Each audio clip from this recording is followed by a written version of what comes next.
Welcome to Happy Writing, your podcast home for taking positive steps forward with your author business. I'm your host and happy writer-in-chief, Dionne Abouelela. For joining us today, you can get the first 3 months of membership to the Happy Writing Author Lounge for only $5 a month. Simply use the code HAPPYPODCAST and join us over in the Author Lounge.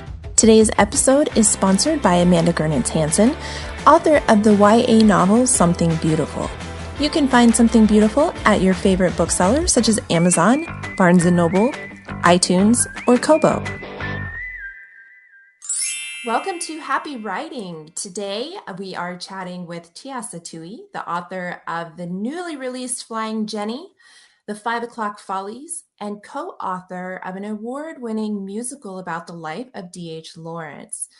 Tiasa is a New York journalist and author, and her novel that just released, Flying Jenny, was actually largely inspired by Tiasa's mother, who, guess what, you guys? She herself was a pilot. And if that's not amazing, I don't know what is. So I'm kind of geeking out about a really strong female inspiration for this novel. And I can't wait to talk to Tiasa a little bit more about the inspiration for Flying Jenny and her previous works. So welcome to the show today. We are so excited to have you. If you want to give a little introduction to yourself and tell us what inspires you to write. Well, I've been sort of doing it all my life. So,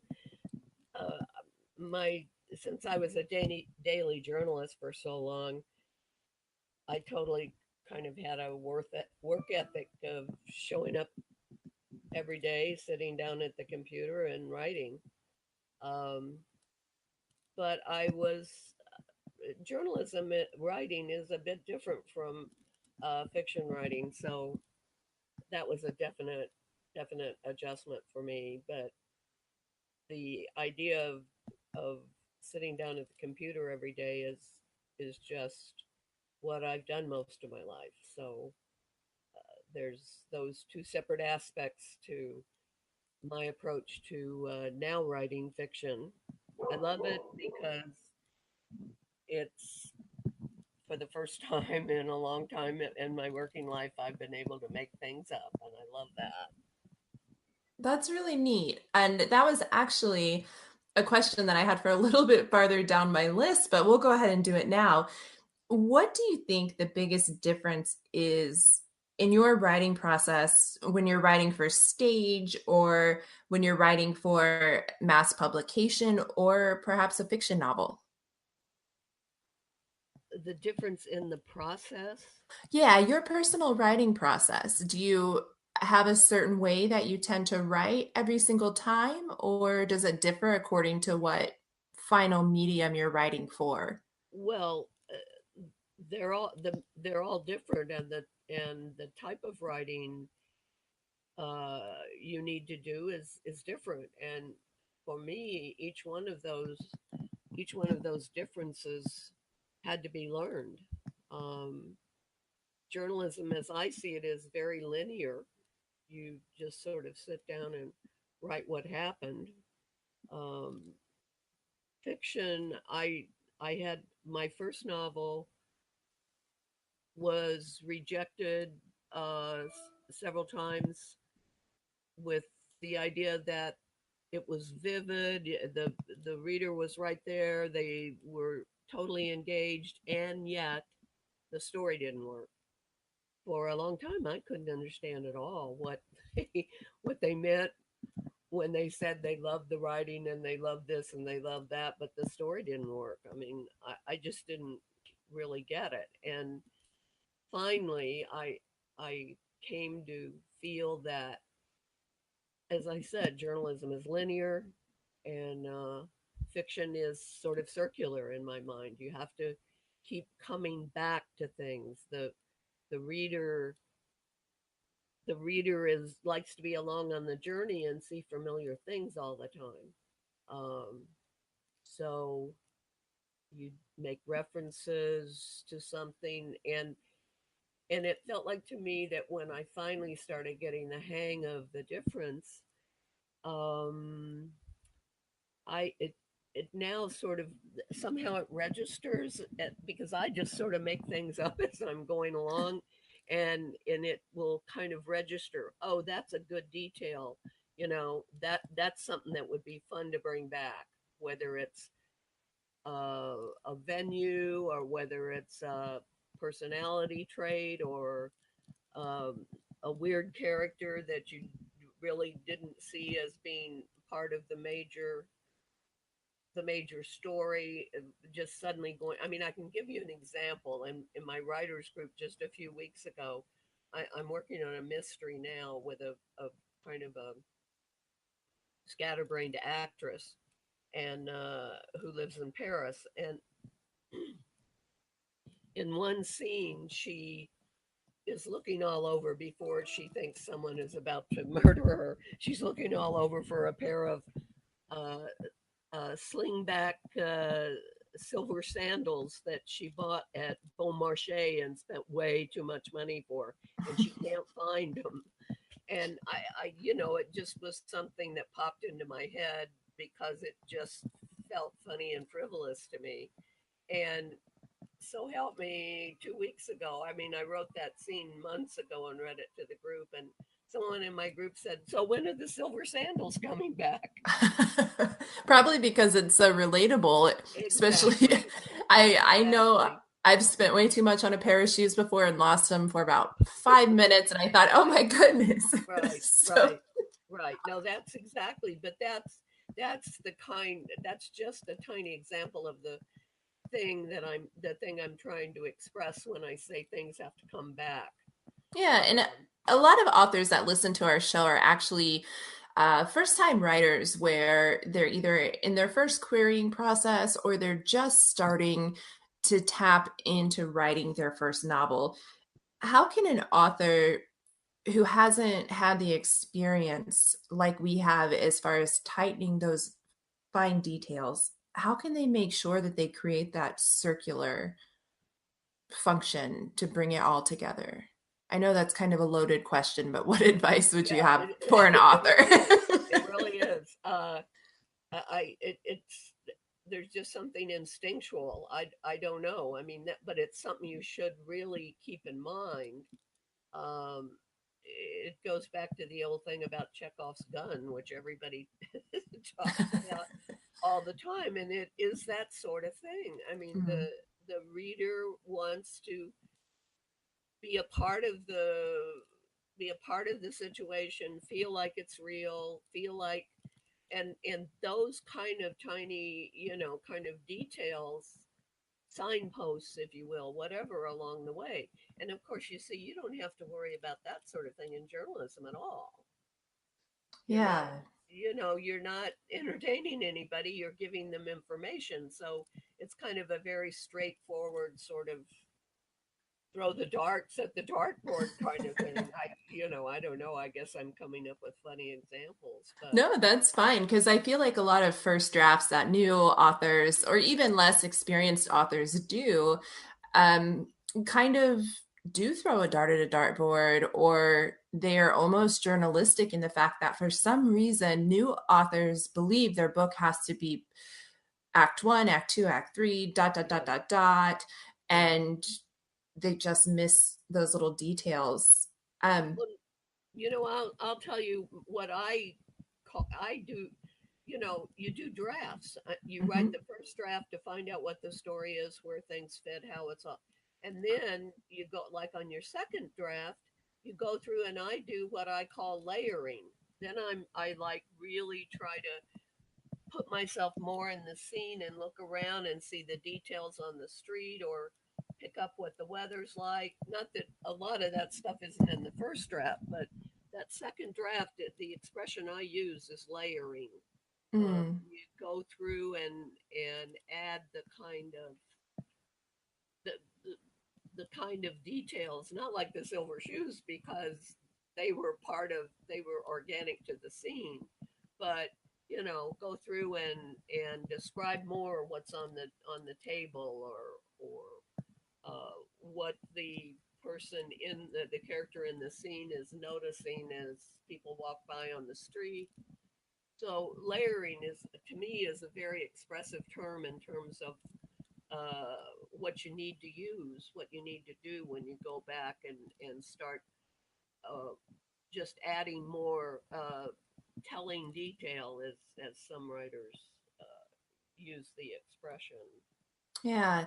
Now, a big conversation that has come about in a lot of online writing groups, as well as with some people that have interviewed with the show, is whether or not an author needs to read in order to write well.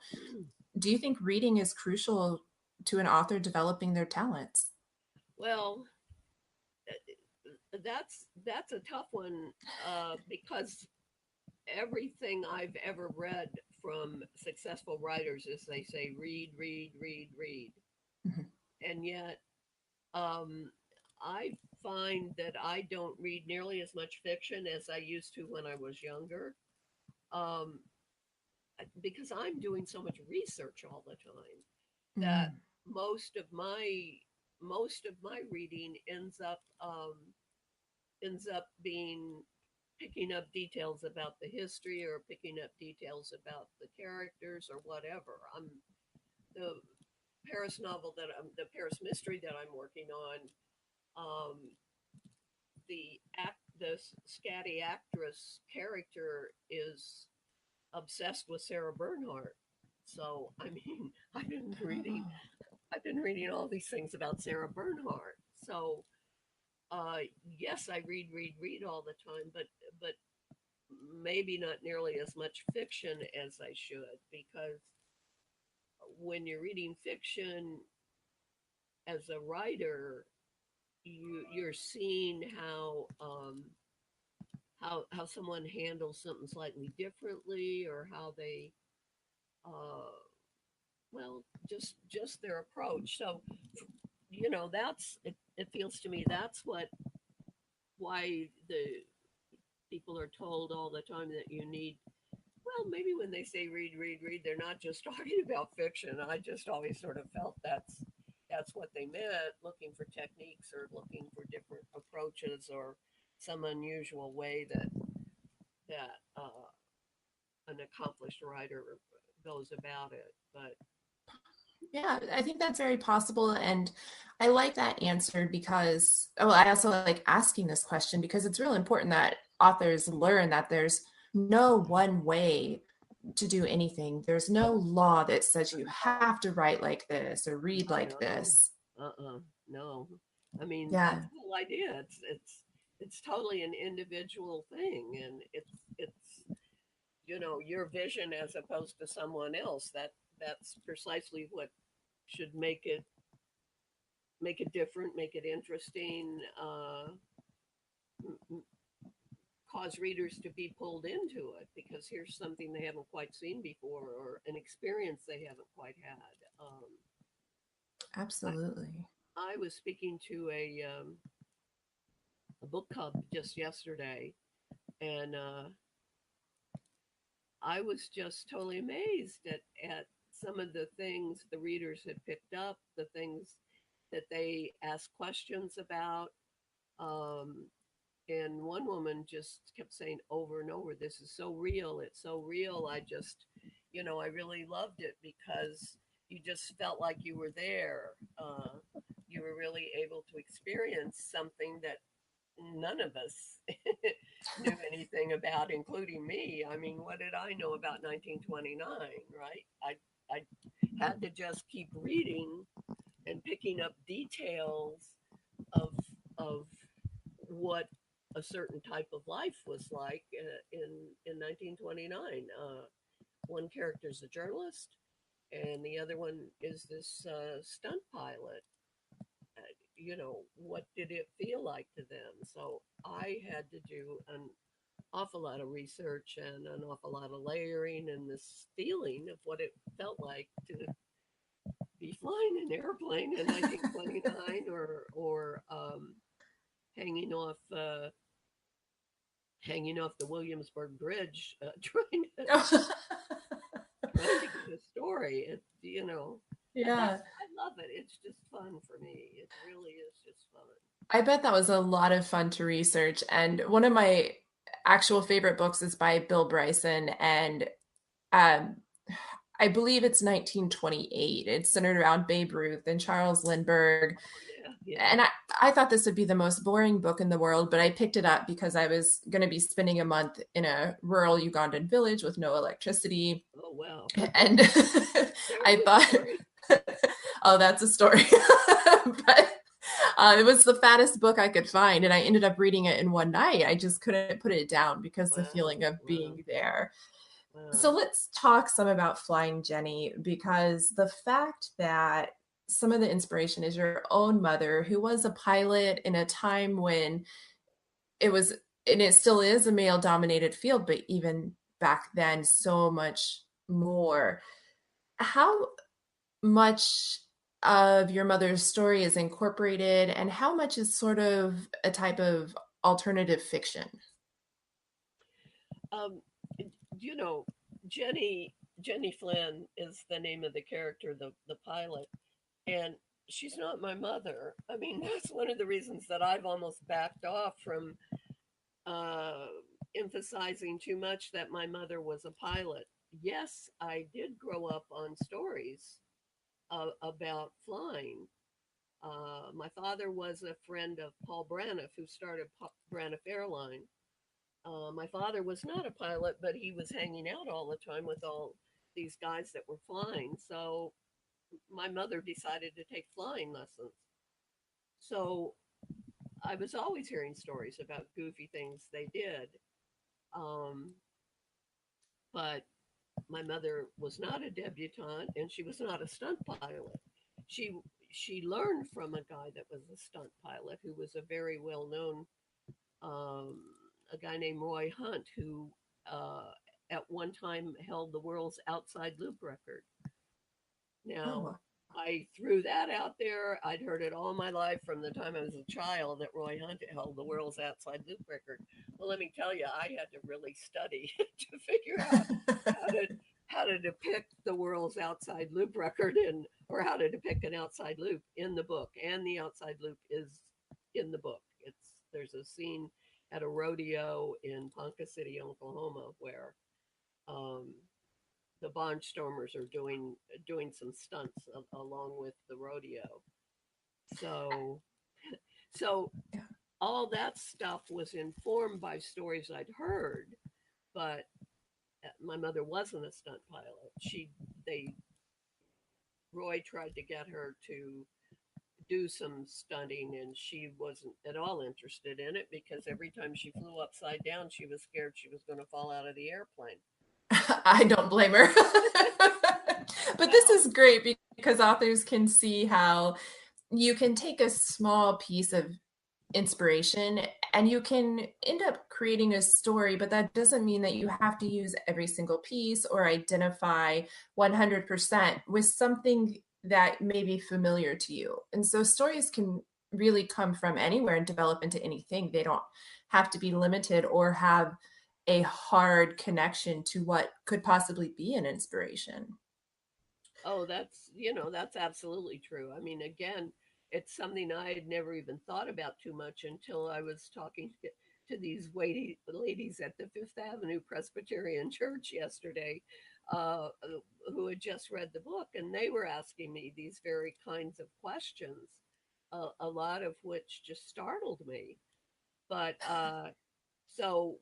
they'd say, "Well, what about this?" And where did this come from? And I'd say, "Well, uh, gee, somebody had the name Roy, and I just went off from there." And or I said, "But believe me, my father did not have a Duesenberg." But it would have been so cool if he did. Right, right. Well, one of the men in the book does have a Duesenberg, but That's awesome. anyway, So, what yeah. was your favorite part about constructing Flying Jenny and creating this story that so many people are really feeling is such a story that they can find themselves in? Now the question was, what was my favorite part about the construction? Yeah, or just creating the story, the writing process. characters. I don't know. I mean, I work on these things. I do a lot of research, and I work on it over a long period of time. So it's hard for me to say what would be the favorite part because I really just think it's all fun, and I couldn't say. I mean, well, there was one of the highlights. I'll tell you, this is really crazy, but I was on Google trying to double, triple check. I was pretty sure I remembered correctly that there was an airfield. The woman steals an airplane in Atchison, Kansas, and flies to Ponca City, Oklahoma. And Oh. I thought, now I just got to make triple sure that there really was an airfield in Ponca City, Oklahoma in 1929. I went on Google to just, all I put in was Ponca City, Oklahoma, and airfield. I came up with the most incredible story. I mean, I was almost dancing around my apartment.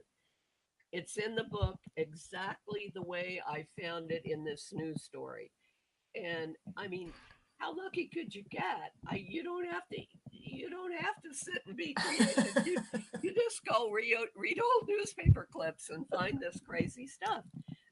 Some guy was hanging off a rope ladder off of a flying airplane, dangling off this rope ladder, trying to land on a Brahma bull at this show.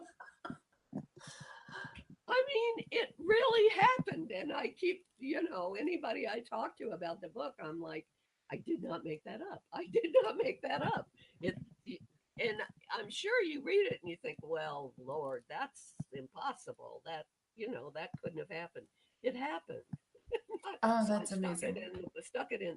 That's the kind of what's my favorite thing. That's one of my favorite things. Just I the that good that's luck, so funny.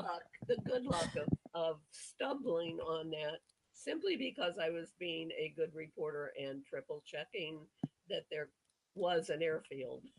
You never know what you're going to find. And one of my Exactly. favorite things to do, I have a box and I put newspaper clippings in it of either stories that are too good to be true or Right. names that are too unique to not possibly influence a future character's name. Yeah. So Yeah. you just never know where it's going to come from. Right. Has Exactly. there ever been a chance in your career, especially with your fiction writing, where you've just felt like you wanted to quit or the obstacles were too large and you persevered and kept going? And how did that turn out for you? Well, it doesn't quite. The situation doesn't quite fit. My first novel, The 5 O'clock Follies. I started working on that years and years ago, but I was working full time. So I mean, I had a job, a staff job as a reporter working full time. So um, I think I had written through that thing about 6 or 7 times, trying to figure out what these people meant that the story didn't work, and then I just finally put it away for years, and I don't. I can't even remember what I felt about it at the time. I'm sure I was disappointed, but I was busy and I had other things going on, and then finally, um, I was at uh, actually MWA, Mystery Writers of America. I used to hang out with them not because I was a mystery writer, but because I loved their parties. And Mystery writers are great. yeah, no, no, that it's a wonderful group. Um, oh, I don't want to say this. I was going to say it's not quite so much fun anymore, but um, they've gotten sort of more organized and more serious. They used to be just basically, it seemed like good parties all the time. But in any event, I ran into someone there, and I mentioned this 5 O'clock Follies that I'd been working on years before, and had just forgotten about it. And he was like, "Oh, that sounds like a fabulous story. Why don't you come into our writers group?" And I was like, well, I don't understand why a writer's group would be helpful. I mean, how are they going to? It's a whole book, you know. But he convinced me, and I went into this group a number of years ago, and I'm nuts about him. I'm still with him. I can't imagine now how I ever got along. I mean, I've done three more books with him, and so that was, as you're saying about quitting. It wasn't even a question of quitting. Yeah, I guess I did. I just forgot about it. I This wasn't working, and so it wasn't selling, and sort of that was that. I I think don't. oh, sorry, go ahead. I was just going to say I don't remember any big sensation of, oh, I'm going to have to quit. I That's good. We actually get that a lot, which is why I like to ask Yeah, authors that yeah, question. yeah. And I Well, think I obviously had quit, even if I just it didn't work. It didn't sell, and so I guess I did quit. well, but you came back to it, and that's important. And authors, I think they really need to realize that if constructive criticism isn't what they want to hear, or they're struggling with their story, it's okay to put it away and come back to it. It's not always perfect the first, it's never perfect the first Yeah, time. it's I never mean, perfect. Period. yeah, exactly. So there has to come a point where you're able to save your sanity and set it aside if you need to and come back to it, or realize it's good enough. With something that you said also makes me think of the modern age in terms of that particular book not selling and adding frustrations. The modern digital publishing is so saturated, which can be a great thing because now readers have as many books as they want. There's publishers coming up all the time with creative methods for challenging tradition in the industry. But what do you think is the biggest challenge for authors in modern publishing? Wow. Another loaded question. I, I have no idea. I'm so challenged technologically that I find it just very difficult. But for young people who grew up with a cell phone in their ear, I they wouldn't have this. They, they wouldn't have the same problems at all that I have. Mm, I don't know. Uh, I can't imagine what. I mean, you can publish your own book now. You can. Um, I don't know. I'm as I say, I'm sort of technologically disadvantaged. So even though I started writing on a computer almost the second they were created or available to the public, but the computer is different, a completely different animal as far as I'm concerned from the rest of the newer and newer and newer technology. Just as I said, this figuring out how to do this uh, what are we doing? A podcast. yeah. Figuring out how to do this was like, oh my God, what am I going to do? I don't have any idea how to set myself up. So, of course, I had to get one of my younger friends over here yesterday to show me what buds were. And and I found an old the microphone I'm using right now is, believe it or not, an old headset, and like a telephone operator's headset that I was using at the AP because I was having carpal tunnel from putting the phone on your ear and shrugging your shoulder and and interviewing somebody and typing at the same time. Yeah. We have a lot of members in our Facebook group and that follow us on Twitter who are also in that same boat. I mean, I remember when I was in high school, we didn't have the internet. When I got my first bachelor's degree, we didn't have the internet in our apartments. And um, I mean, gosh, cell phones weren't really a thing back then either. Right? Yeah. So I connect with that because Yeah. I feel like my age group luckily did come in at a good time as far as the birth of the internet and being able to use that to some Right. degree, but then some of our interns that I work with, I'm like, you did what? How? Wait, what? Yeah, So yeah, yeah. yeah, and I think that's a challenge that a lot of our listeners are really going to relate to as well. Well, I'm Does telling you though, Google is the most wonderful thing in the whole world in terms of the research. yeah, When and I instant updates, not yearly oh encyclopedias. no, I mean you can find anything. I in my Vietnam novel, some editor said, "Well, you can't just leave her." I mean, my character was on a trying to make her own way to the battle in Way because the army wouldn't take her into the battle zone, so she went on a local bus to get up there, and of course the Viet Cong stopped the bus and took her off, and that's where the scene ended. And some editor said, you can't do that. You can't just leave us. I mean, we don't what did they say to her? How did she figure out what was going on? And I'm like, how would I know? I mean, Well, that shows a great emotional connection to the character, though. So I consider that a job well done.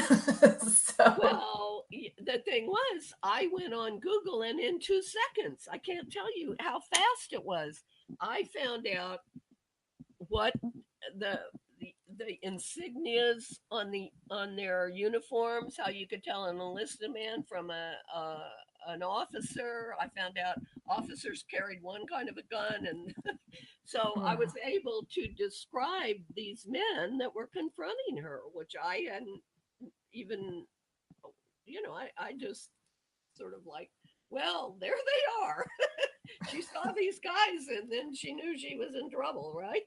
But it really added a lot of detail to it. Again, it was just a few more paragraphs or even a few more sentences, but I was so amazed. I was just so amazed that I could get all that really telling detail about those men that were pulling her off the bus.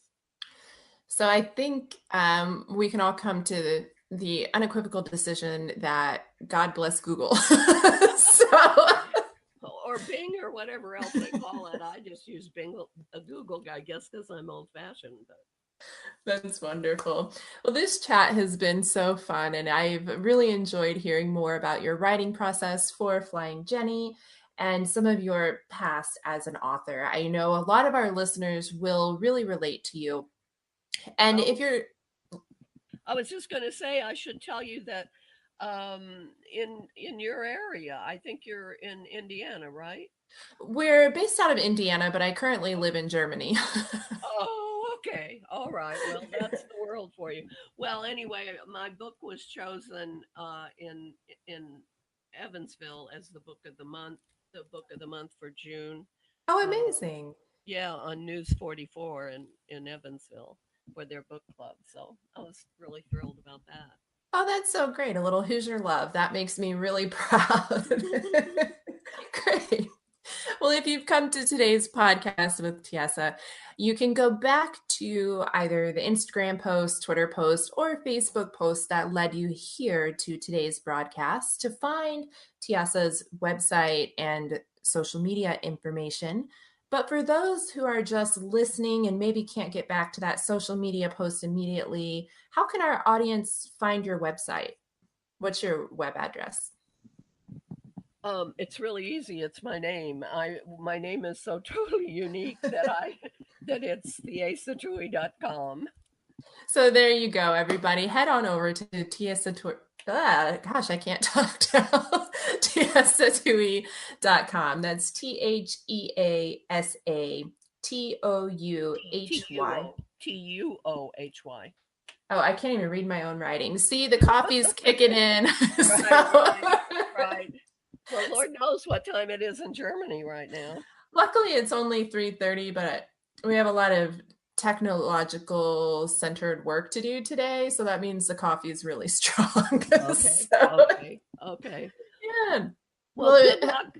Good luck to you. This has been just a fun chat. I've really enjoyed it as much as I was scared yesterday trying to figure out how I was gonna cope with all this new stuff. Yeah, well, we're glad it wasn't too scary and we got you in. And on your next book, come back and we'd love to have you again in the future to talk about anything that you've got in the pipeline. Okay, certainly Especially that will. Paris book. I've got to find out what happens to those silver shoes. We want to thank you for joining us today for the Happy Writing Podcast. And as always, don't forget to head over to happywriting.co and take advantage of that $5 deal just for listening to our podcast.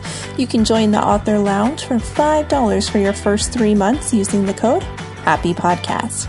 If you want to sponsor a future episode, you can also find that information under happywriting.co/podcast. We look forward to seeing you next Tuesday at 12 p.m. Eastern Standard Time for our next author interview.